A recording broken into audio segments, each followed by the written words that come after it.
Alright, so I want to start this video off by basically saying I didn't really explain what Goldworld was very well, or at least in my opinion, I don't think I did. So I'm just going to quickly summarize it so you sort of understand a lot more than what I said.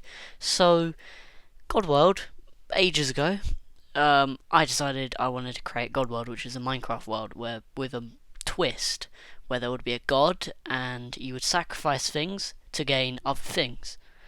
Um, and in like 2020 or so, uh, me and Couch Potato decided we're gonna create a new one, a better one with two gods. And then later down the line, we added lore to it, and that eventually became the whole lore.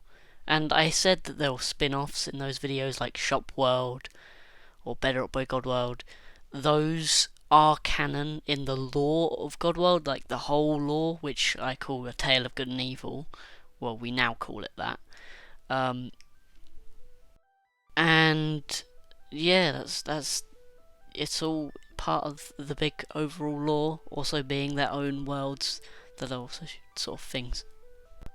Now, before we can actually get on to the proper lore of it, there's a few things that I need to discuss with you now because it might be a little bit confusing to wrap your head around when we're literally going through the story.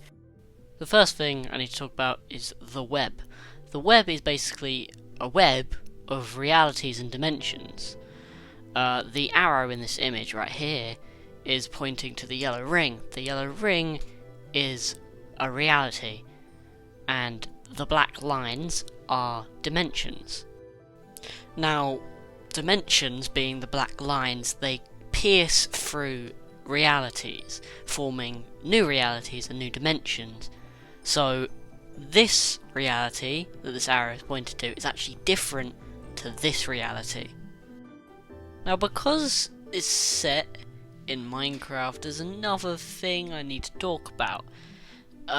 So, as if you've played Minecraft before, you should know underneath Bedrock there is a void, but there's also a void in the end as well. Well, in lore there is 3 voids. The void underneath the Bedrock in the overworld is called the in-between.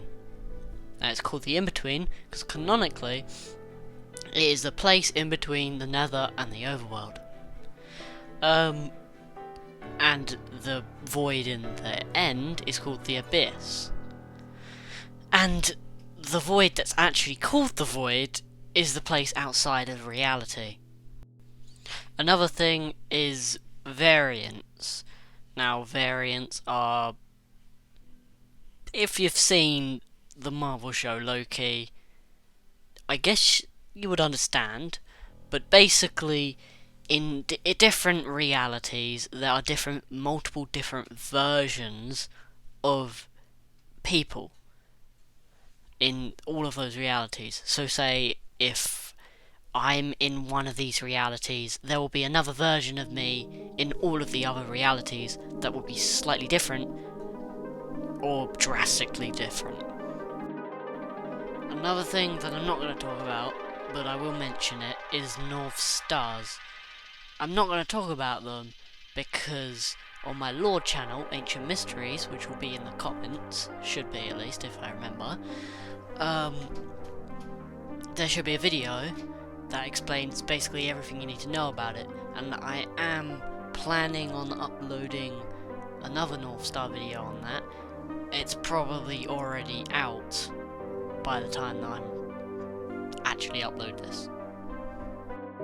I should mention, I'm not going to say everything about the lore in this video, probably because of the fact that people actually play the lore and like act out the lore and discover the lore for themselves. That being my friends. Only me and Couch Potato really know everything about the lore, because we come up with the majority of it. I'm gonna start saying the lore now, because I think I've said everything that I need to tell you. In the void there is darkness, and from the darkness become Celestials. Celestials are these consciousnesses. They don't have physical bodies, but they can construct one, or even possess one if they find a body of their own. In the void, there's also an Yggdrasil. An Yggdrasil is in the shape of a tree. It is a reality with other realities branching off of it, which is what makes it look like a tree. In the tree's realities, there were ancients. Ancients lived and prospered in these realities, as it was their home. Just like the void was the Celestials' home. I can't say too much about what happens in this sort of era, because the players, the people that play the lore, don't really know anything about this era yet. But it will be played, and it will know. We'll find it eventually. Now what I can say is that the Celestials hated the Yggdrasil. They wanted it gone. They wanted to destroy it. All they wanted was the void, nothing else. But there were two that didn't want to destroy it. One of them wanted to rule over it. They wanted to rule over the Yggdrasil, and even discover that there were more Yggdrasils that could be made from this Yggdrasil. Now, another thing that also makes it tree-like is the fact that it can lay seeds when it dies. And from those seeds can spark sacred realities which could later become their own Yggdrasils and make more Yggdrasils. The other Celestial was his brother. His name was Eternity. Eternity, I guess, didn't want to destroy them, but not rule them in the way that his brother did. In fact, he hated what his brother was planning. So he conspired with an ancient. I can't say who this ancient is, but they sort of made a plan so that Eternity would take away his brother's body, steal it from him, and then imprison him, so that he couldn't rule over all of these Yggdrasils. Now, up until this point, the first Yggdrasil has died, and has laid a seed, which is becoming its own sacred reality. Eternity had found this seed, and is protecting it and growing it, so it would become into its own Yggdrasil. He made himself into a weaver. That's what he called himself. Sort of the protector of this seed and its realities. Now, because Eternity is a Celestial, Celestials have great power. They have great cosmic creation power. So they could literally create, I guess, anything really. So he created Overseers. They would watch over his reality as he could never go into it. The first few Overseers were called Jeremy, Jack, Gaia, and Lucian. These were basically Eternity's children. Now these Overseers would also go on to, I guess, copy themselves, create other Overseers. They would also fill up the sacred reality with planets, galaxies, and all sorts of things, just to spice it up a little bit. But the Overseers, their creations, would need some maintenance, need someone looking at their creations. So they went off searching in the void. Now, there is another thing that I need to say quickly. When an Yggdrasil dies and lays its seeds, everything inside of the Yggdrasil dies alongside it. So the ancients that are inside, they would have died. But they didn't. These were a smart race of people. So they actually managed to escape. Where are they now? You'll have to find out. Now, the Overseers had found a mysterious group of ancients. I'm not going to say who these people are, but they basically asked for them to create some sort of being that would, I guess, help them and look over their creations. So they did so, and they created things called Indoseers. Now, out of nowhere, someone named Aaron just sort of shows up. He is an overseer, but not created by Eternity. No one knows where it came from. But also, Aaron cannot die. So he is immortal. A few thousand years later or so, the Indoseers aren't happy. The Overseers are mistreating them, abusing them. So they rise up against them, form their own resistance. They fight back against the Overseers. This starts the First War.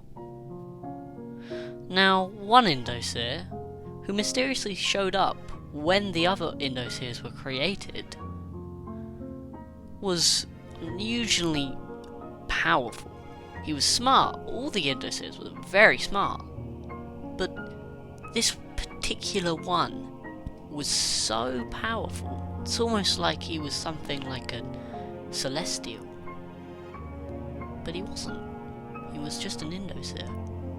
The key thing about this Indoseer was that he wasn't created alongside the other Indoseers. He weren't created by these mysterious group of ancients. But even with this Indoseer, the other Indoseers had fell. They had been defeated. The Overseers had won the war, and the Indoseers had to go into hiding. A few thousand years go by again, and Eternity has been murdered by a rogue Overseer. His name is Oblivion, and he gets the power of Eternity, becomes almost like a celestial himself. He becomes the second Weaver, and his first sign of action was to not make anyone as powerful as him. So he messes up the sacred reality, which is becoming an Yggdrasil, by the way. Instead of it doing its natural course of getting other realities branched off of this singular, bigger main reality, he decides to split this sacred reality into multiple realities, into a web of realities, with dimensions cutting through. Now, this completely just halts the cycle of how Yggdrasils and other realities get made. Realities are supposed to form from one seed and eventually become a giant tree of realities, not into a web. Him doing this splits also the people that were living inside of the realities into different variants of themselves, including this ridiculously overpowered Indoseer. And he made sure of it. And he made sure that he didn't have any memory of what had happened before him. Now, to focus on the people that are inside of these realities, there's an ancient race of people that have built many structures, worshipping and even telling stories. But that's basically really the only thing you need to know about them. And an unfortunate thing has happened. One of the first Overseers, Jack, had been betrayed by his people. By the people that worshipped him. He was chucked and thrown into a place called Limbo, which feeds the very life essence of people. This changed him. Limbo had gotten to his head. He basically became evil after that. He did manage to escape it, but now he was evil. Now the rest of the first Overseers were not very happy with Oblivion, the second Weaver. They did not like this new web idea, didn't like that it was disrupting the very course of realities and how new life is created. So they rise up, make a resistance, and then there's an Overseer civil war that happens.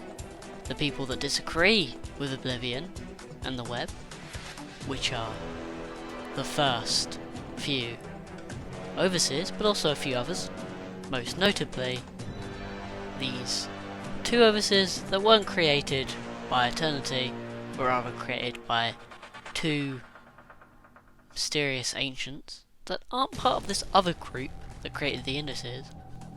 One of them was an Overseer of the End, and the other one was an Overseer of the Nether. These two had ancient DNA, blood, in them, because they were created by them. They also had a child. His name is Nylor. We'll focus back onto him in a minute. The other group of people that were in this civil war were the people that agreed with Oblivion. One of them was an Overseer who had mysteriously shown up.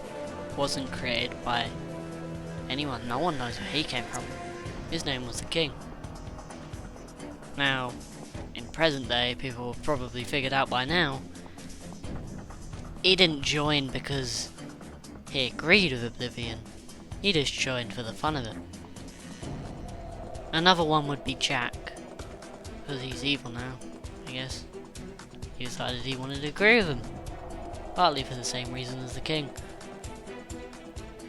This battle would go on for many years, and we would lose many Overseers during this fight. And when Overseers die, they become a tulip, a flower.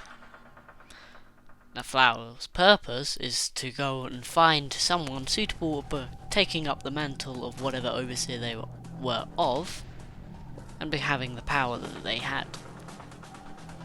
But also, they would be, I guess, they wouldn't exist anymore. But you can revive a tulip. It's very hard, but it can be done. Or at least, it can only be done if the Overseer has unfinished business and isn't ready to die.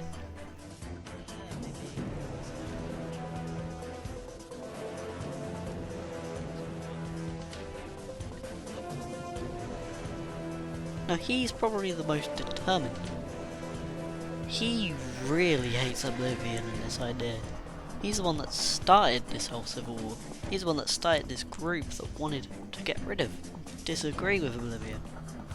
During this time, back inside the realities, the people are destroying these rare type of trees called the Astrius trees.